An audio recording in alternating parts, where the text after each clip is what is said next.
live chat, and as it's live, please keep the language appropriate. I'm in Wrocław, Poland today, and we start off with a really good question because I'm going to talk about parking. And Truth writes, my Toyota car can park itself. Are there any RVs or Romos which can also do that? The answer is, well, there's one which was developed by the University of Waterloo in Ontario, Canada, which do that as it's a test vehicle. There's none that I know of that can actually do it, but there is one that can actually drive itself. In fact, you can see the video, and this thing here, they've had it for about 4 years now, this self-driving vehicle that so I think it can park itself anyway. I'm not absolutely certain of that one.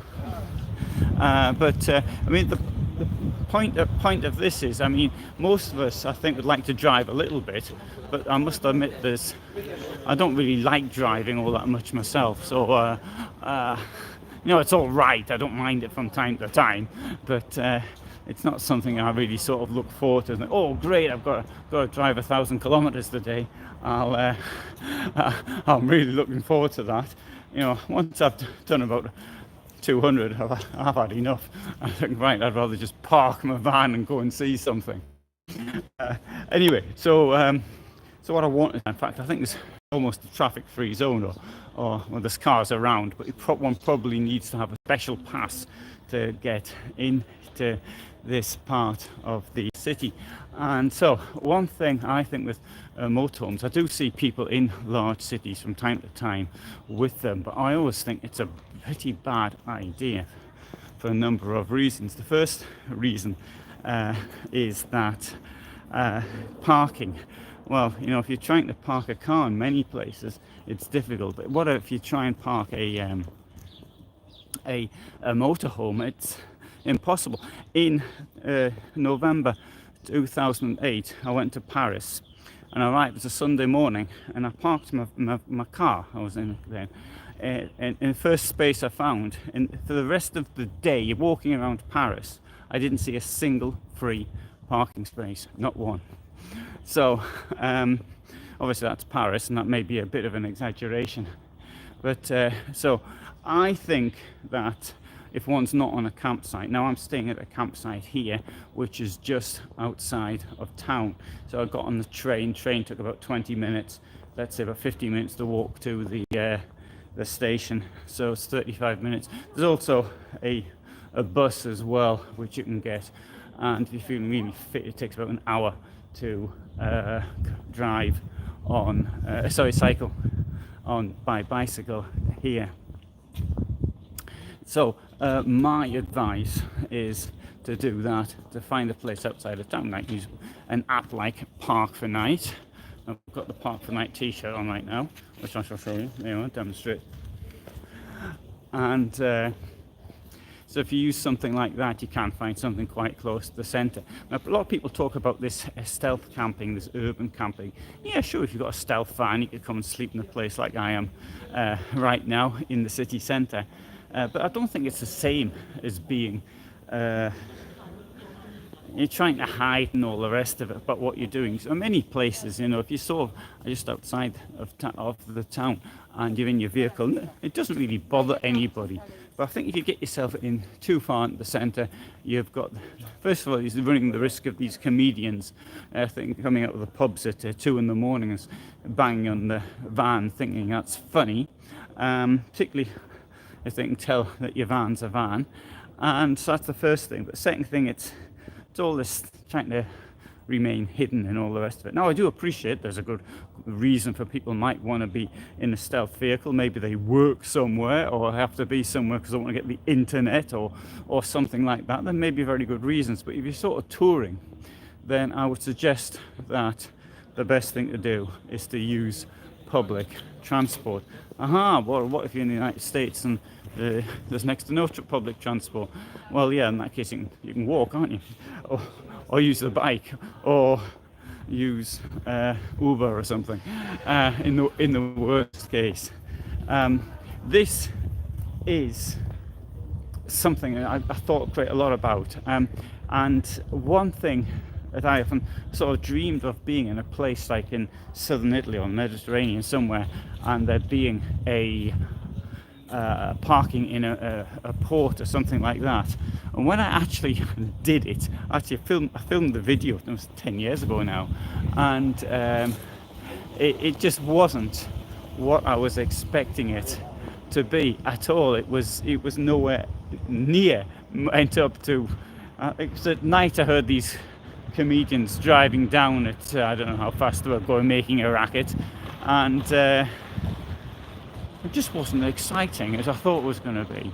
Well, hang on, so I got a message here. So anyway, so we've got here, our mode of operation is to park our 9-meter Bürstner Elegance, is to stick to A roads and use our 2 electric bikes to travel on the B roads. Yeah, proper thing too. So that's the right way to do it. And now the Bürstner Elegance, the rear, will take 250 kilos, or is it 300? I can't remember, but it's quite a lot. Now 2 electric bikes in most vans will give you well, most vans only have a payload of 150. So, I mean, I know that still leaves a fair bit, but electric bikes, they are looking at between 20 and 25 kilos each, and if there's 2 of you, so that's maybe getting on towards 50.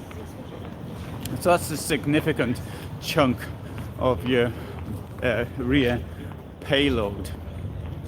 Also, on the subject of electric bikes, there are some interesting, I actually filmed some at Fulda, like this ramp that pulls the bikes in, and whereas that one was designed for motorbikes, it had a payload, I think 750 kilos or something like that, but you can get them for smaller, and to get put on a ramp, and the ramp sort of winches it in quite slowly. And yeah, I've walked down here. I've never been here before, this place, this park.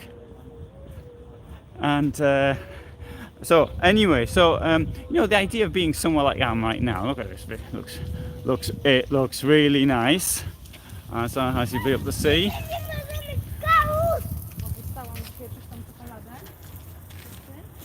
So the idea of sort of parking in a place like this, yeah, it seems great. It's the centre of the city. The main square from here is about 5 minutes on foot. It's not all that far. Well, maybe exaggerate a little bit, but 6 or 7 minutes on foot. It's really good. So you've got trams running down there. There's the tram running. So it seems really good, but it's I think parking really is too much of a problem. Now there are some cities though, which because of the size and because of their nature, do make inner city parking a bit possible. The classic one, of course, is Berlin, but that's just because of the way it is, and you can get relatively close to the centre, even using apps such as Park for Night in Berlin. And when I go to Berlin, it's a place I always stay at, which is in Charlottenburg, and from there, okay, it is about 10 kilometers to the Brandenburg Gate, but I mean, I walk it. I like it so much. And so maybe exaggerate, 8 kilometers to the Brandenburg Gate, something like that. So this is Wrocław here right now, and this end of September, and it's looking pretty nice.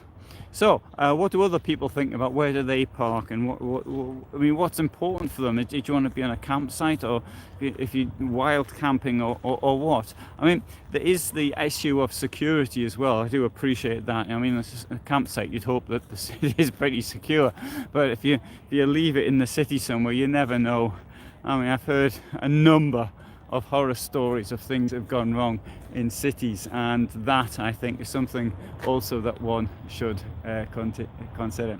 Okay, so thanks so much for watching and being with me today. There is a video this evening on, I can't remember what it's about though. I thought the last night's one about the electric vehicle was quite good. I thought it was really progressive. Anyway, I can't remember what today's video is. It might be a Hymer. I've just forgotten anyway. But anyway, thanks for being with me. Thanks for watching this today, and all the best from me in Wrocław, Poland.